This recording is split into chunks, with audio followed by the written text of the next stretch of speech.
नासिक के येवला तालुका में इस बार प्याज उत्पादक किसान मजदूरों की भारी कमी से जूझ रहे हैं। बाजार में प्याज को उचित भाव नहीं मिलने से किसान बिक्री रोककर भंडारण कर रहे हैं।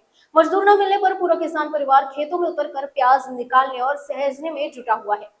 नासिक जिले के येवला तालुका में गर्मी के प्याज की कटाई और भंडारण का काम तेजी से चल रहा है, लेकिन इस बार किसानों के सामने मजदूरों की भारी कमी बड़ी चुनौती बन गई है।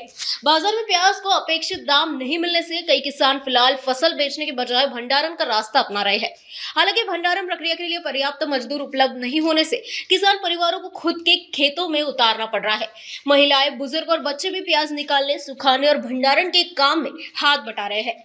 किसान सुबह से शाम तक लगातार मेहनत कर रहे हैं ताकि फसल सुरक्षित रखी जा सके और भविष्य में अच्छे दाम मिलने पर उसे बाजार में बेचा जा सके।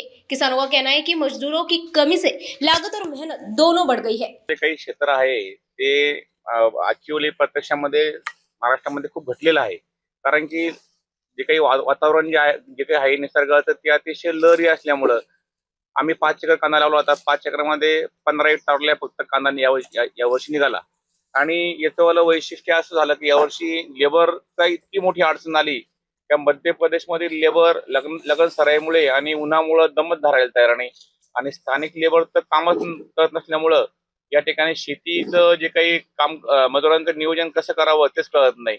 मी 2-3 दिवसापासून प्रत्येक 2-4 गावामध्ये आजूबाजूचे गाव आहे फिरतो आहे, पण लेबरच मिळत नाही बिलकुल।